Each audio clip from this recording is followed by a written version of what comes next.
Alright folks, we have another exhilarating, awesome game of Warhammer Fantasy here for Bromance WarGaming. It is going to be between the High Elves, played by Jody, against the Ogres and their man-eatingness, or this time, elf-eatingness of Chris.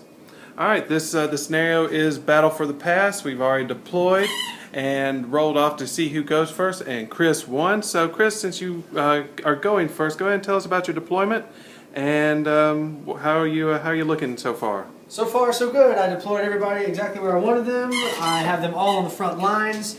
I have 2 saber tusks on each side of the table. I have 2 units of 15 Noblars with just musicians. Don't mind the flags there, they're just fill-ins. I was able to afford in this 1,500 point list 2 Mornfang Cavalry right yonder, 6 Iron Guts with my Butcher in the middle, level 2. I deployed my Lead Belchers, who are shooting at 24-inch range in this building right yonder, and then my 3 Man-Eaters plus their BSB. Notice the Gorger with the flag is my new BSB. He is my bruiser. Yep, he just recently modded that, and it looks pretty good, I think. Well, thank you. That's encouraging to hear. That's my deployment, all on the front line, all aggressive. Okay. All right, and while you're going, go ahead and tell us about the terrain. The terrain we have right here, this is just a standard wall. This here is a building. Yep. Right behind it is a pile of rubble, I believe. Yep, just some rubble, boulders, and such. Cool. This is a magic marsh where you get a 6-up regen save if you're a certain troop type, and 1 or 2 dangerous terrain if you are monstrous, cav, all that jazz. Gotcha. Another building here. Right. Another house. We have a mystery river, and then 2 hills, 1 on each side of the river. 2 hills in the back. All right, and now we will go ahead and go over to Jody with your High Elves. Alright, well, deployment, I obviously don't have very much. Since it's just a fun game, not part of the campaign, I decided to throw caution to the wind. 1,500 points, I threw a Prince on a Griffin. I know it's not necessarily the most tactical decision, but I think it would be fun. That way also, I thought, hey, I don't have to proxy anything, I can just run exactly what I have. But of course, I forgot a few models at home. So I am using a couple Dark Elf Spearmen that Matt loaned me, so that I can get my numbers up. Also, I caught something where I was unintentionally cheating, so I'm going to call myself out right now. I had 14 Swordmasters with a banner standard, and I can't do that because point-wise I don't. So I took a Swordmaster away. There's only 13 Swordmasters, that way I can fit my standard in there. Sure. But I got 5 Swordmasters there, 5 Swordmasters over on the right flank. Got my Griffin here. Decided to be risky and throw my mage out, figuring, there's not much other than the, guys in the building that can shoot, so I think he'll be okay this round. 13 Swordmasters with the standard, 25 Sea Guard, full command, and I got my level 2. He's got the Seer Staff, and I chose Faw's Protection and Barana's Time Warp.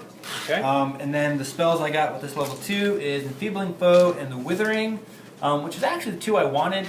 Don't get me wrong, my asthma is awesome, but I wanted to try something else this time, so that's where we're at. Okay. And he's got standard Dragon Armor, Lance, makeup. Okay. We did forget to discuss Chris's his mage's spell. So Chris, can you tell us what your mage got? Yes, sir. My level 2 Butcher he must take Lord of the Great Maw, and what he took was Toothcracker, which is a +1 toughness within a certain radius. And then I took the signature spell Spine Marrow, which gives Stubborn to a unit within a certain radius. Excellent. All right, guys. Like I said, this is Battle for the Pass, and Chris won the roll to go first, so he will be picking up with top of turn 1 in just a moment. All right, General Chris, tell us about your turn 1. First turn, top of turn 1, I moved everybody forward. I moved the Lead Belchers out of the building. I'm starting to take shots at his mage over there. I was able to get 1 Lead Belcher within range. I rolled 1d6, it rolled a 1. I needed a 5 to hit. I rolled a 1, and he missed. 2 Man-Eaters were able to shoot, and they both missed as well. Everybody moved forward. I tried to get Spine Marrow off on my Noblars, and I did. Excellent. Top of turn 1, 5 minutes or less. Awesome. All right, so how do you think it's shaping up so far? If I don't start rolling better, I'm destined to lose. Well, you're playing Jody, so you're quite fine on not rolling well. Let's hope so. Okay, all right, we will pick it back up in maybe another quick turn with Jody's high. All right, General Jody, your turn was much quicker than the Ogres. Got a little hectic, so tell the folks what's going on here. Okay, well, over here, just shuffle these guys forward, move my mage out. My mage cast both Withering and Enfeebling Foe on his Mournfang over there, and miscast on the Withering, I believe. Luckily he's shooting by himself. He took a wound, but didn't get sucked into the board, so that's always a plus. He's sitting on one wound out in the middle of nowhere, so that's probably not a good thing. Did some shooting, knocked out 4 Noblars. They were stubborn on 7, but hey, every little bit counts. Charged them into the Saber Tusk. Nothing happened. They needed 11. Okay. Charged my Griffin into his Mournfang. Right. Burned my Talisman of Loic, so I re-rolled my wounds. I was able to punch off 3 wounds, so took out a model. My Griffin plucked another wound off the remaining model. In return, luckily, he whiffed all of his attacks, and I was able to beat him. He was rolling on a 4, so he went down. I overran, luckily, out of the charge arc of his unit. Didn't panic, but I still accept and hope that I don't get destroyed next turn with all of his shooting on my wizard. All right, so after your turn 1, how do you feel things are shaping up for you? I think it's too soon to say. A lot of stuff can still go bad. In my opinion, I did take out the biggest threat, though, to me, considering that I'm extremely squishy and those impact hits would have really, really hurt. I concur. So I kind of had to blow everything to take them out, but I did. He's down to 2 wounds from the Talisman, but we'll see what happens.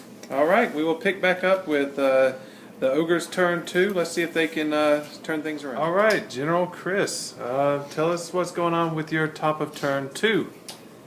I pushed everybody forward again. I moved my Saber Tusk over here in front of those Sword Masters, I believe they're called. Yep. Hoping to prevent their charge on my flank. Okay. Put the Noblars there in front of the Man-Eaters, preventing that flank charge. Put a Saber Tusk over here between Iron Guts and the General, hoping that would deter him in some magical way. We'll see. Iron Guts, of course, facing him, preparing to charge. Lead Belchers tried to reform, failed to reform.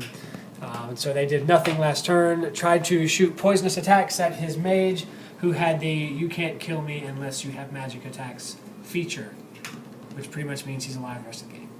And my Noblars marched out there, and that's where I'm at. Top of turn 2. Less than 5 minutes. Okay, a lot of moving and shaking going on. Pretty much. Okay, we'll pick back up with the High Elves turn. All right, General Jody, it is the bottom of turn 2 for you, and looking like you're taking out some Ogres. So tell us what's going on. Noblars don't exactly count as ogres. Yeah. All right. Well, during my phase, obviously I made easy work of the Noblars and the Saber Tusk. I made a dumb mistake of overrunning with the Sword Masters.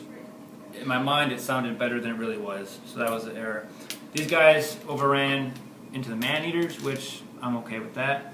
I moved my Griffin over here. He was way over here, but then he flew way over. And the reason I did that is because he's going to have to reform his Lead Belchers to be able to shoot me, and I'm hoping that he doesn't succeed, which he probably will. So again, not the greatest move, but who cares? Okay. These guys tried to charge and failed. These guys charged and succeeded into the Noblars. Cast Time Warp on them, give them an extra attack. They made easy work of them, and they failed to clip, but that's okay. I'll get charged and get obliterated with impact hits, I'm sure. Actually, I can't get charged, so no, I won't. I'll be okay. Alright, that's really it. He moved for protection, and they also are negative D3 toughness. Okay, and that is from the Withering, Yep. which you cast on him. All right. We will pick back up with the Ogres turn 3. All right, Ogre General Chris. It is the top of turn 3. Top of turn 3. You've done a little bit of combat, not a whole lot of moving, but tell the folks what's going on. Yeah, this game from the very beginning he caught up with me long before I ever got to him, which is an ogre's, in my opinion, an ogre's strongest enemy is faster models. He caught up to me before I could ever charge him. Okay. His Swordmasters charged into my Noblars and destroyed them, overran into these guys. I won that combat with flying colors only because I had 5 times more attacks than he did. And he was fearful and of I was you. scared. He did lose fear. I put my Saber Tusk in between these Swordmasters and these Iron Guts, trying to prevent their charge. That makes sense. Unloaded 4d6 worth of shots into the General. 9 shots were eligible. 0 of them hit. And that was fantastic. I reformed after winning combat here, hoping to score this General some trouble there. Of course, my little Noblars over here are fleeing for their lives. Help me, help me. And no one cares because they are insignificant. Beneath contempt, specifically. And this is where I'm at. We are about to enter the bottom of 3. All right, we'll pick back up with Jody's bottom of turn 3. All right, General Jody, it is the bottom of turn 3. It is. Go ahead and tell us what your High Elves are doing this turn, All right. sir. Well, I reformed them to face the rear as he turned them around to face my Griffin. Wasn't expecting to do exactly what I did here, but my Griffin plucked 5 wounds off, and my Prince is dead, but my Griffin is still alive, and he overran into these guys. So we'll see how that goes. I'm pretty sure both those units are dead, but I'm okay with that. At this point, hopefully I'm okay with that. Got these guys over here, they shot and did nothing, but I did get Time Warp off on them, so hopefully that will increase my chances to get into that unit. Gotcha. After he destroys everything. With those extra attacks, I'm really hoping that I'll be able to do some good damage there. And I'm assuming he will probably reform these guys to face my Swordmasters. Otherwise, I'll get a rear charge on him unless he just moves away. We'll see what happens. All right, so at the bottom of turn 3, as we go into turn 4, Jody, well, how do you feel your chances are looking? I actually feel better now that more stuff of his off the board. However, both those units, this one, only 2 wounds are gone, and this one doesn't have any, and his BSB and his generals are alive. So, being ogres, those 2 units can easily do a lot of damage to me. They are still beasts. Yes, they are. All right, we will pick back up with the top of turn 4 with Chris. Bring it on, Turn sir. 4, and we've picked up a little progress. The Ogres, we've picked up a little success along the way. We destroyed the small unit of Swordmasters, and we destroyed the General and his Griffin. The Griffin died over here to the Iron Guts, as well as his Swordmasters over there. I did lose a single Iron Gut. Reformed them to bring on the Seaman, who can shoot. I think there's still a general or a wizard back there. There is. My eyes can't see it, but I know he's back there. Man-Eater's getting ready for Swordmasters. Iron Gut's getting ready for Seaman. And we are going in the bottom of 4. All right, yeah, it looks like you got the, starting to get a little bit of the advantage over here. Yep. All right, let's see what happens with the High Elves turn. All right, Jody's a little cranky now. A little bit, but it's okay. But hey, it's just a fun game, right? It Just is. a fun game. Alright, so what happened was, I got in with the charge with my Sea Guard from Time Warp, and because I'm a little stupid, I didn't cast anything to help them. I just said, yeah, I'm going to focus on the Man-Eaters. So, by focusing on the Man-Eaters, didn't get what I needed. In combat, I forgot that I had the Lion Standard. Oh no. Which means I would not have been scared. Of course I rolled and I was scared. With the Lion Standard, I would have been hitting on 3s with rerolls, hitting on 4s with rerolls, and probably would have done more than 1 wound. But in the end, he completely wiped out my unit.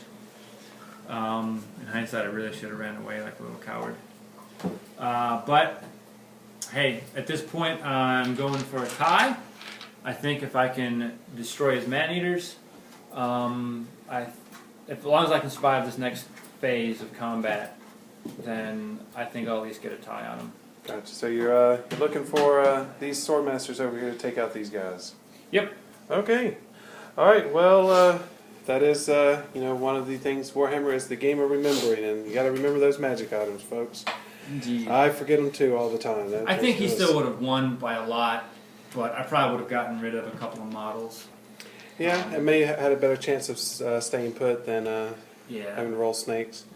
All right, guys, we're going to turn 5. It's been a bloody battle, and we'll see how it keeps going. All right, folks, it is the top of turn 5 with Chris's Ogres definitely starting to pull away here. Chris, let us know what's going on. The Ogres got their Mega Ogre charge on the Swordmasters. I took 2 casualties because of their sword prowess, but I did charge through and destroy all of them. Impact hits like a mother. Impact hits and the poison and all that jazz. I moved my Iron Guts over here. I didn't think I could get the charge off. Upon further reflection, it's probably obvious that I could. But instead, I lined them up to chase him away, the wizard. And we're about to go into bottom of 5 to see what that wizard's going to do.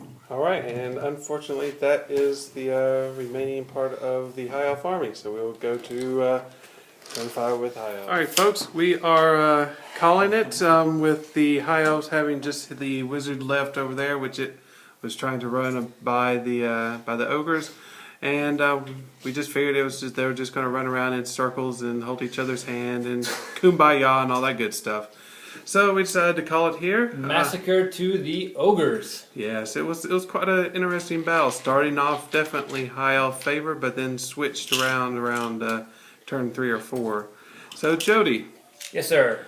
What do you feel you could have done better besides remembering the standard? Well, in hindsight, the Lion standard was big because I brought it for that specific reason, and I didn't want to have to worry about fear. But throughout the entire game, I forgot a ton of stuff. I actually felt like a real noob. I normally don't forget that much. I'm usually pretty good at remembering what my unit has, and tonight more so than usual, I forgot tons of stuff. There's a few fear checks that I actually would have passed because I was within 18 inches of my general early on. Mm-hmm. That would have been a pretty big game changer. The Lion standard over there wouldn't have made that much of a difference. I maybe could have squeezed off 2 models, which, instead of 16 attacks, he would have had 10 attacks, plus his breath, plus his stomps. He probably still would have killed a ton of guys. My only hope would have been, of course, to remain stubborn on an 8. So it may have made a difference, but I don't think it really would have made that much. So that one, who cares about forgetting that? As far as tactics, I actually think I played pretty well from the beginning. Took a lot of risks, especially moving my Griffin over there, getting shot at by his Belchers, charging his Belchers. But I think that they were risks I needed to take down the Ogres. And what really did me in was, obviously maybe if I would have just backed this unit up and saved the points, or cast a lot more spells on him.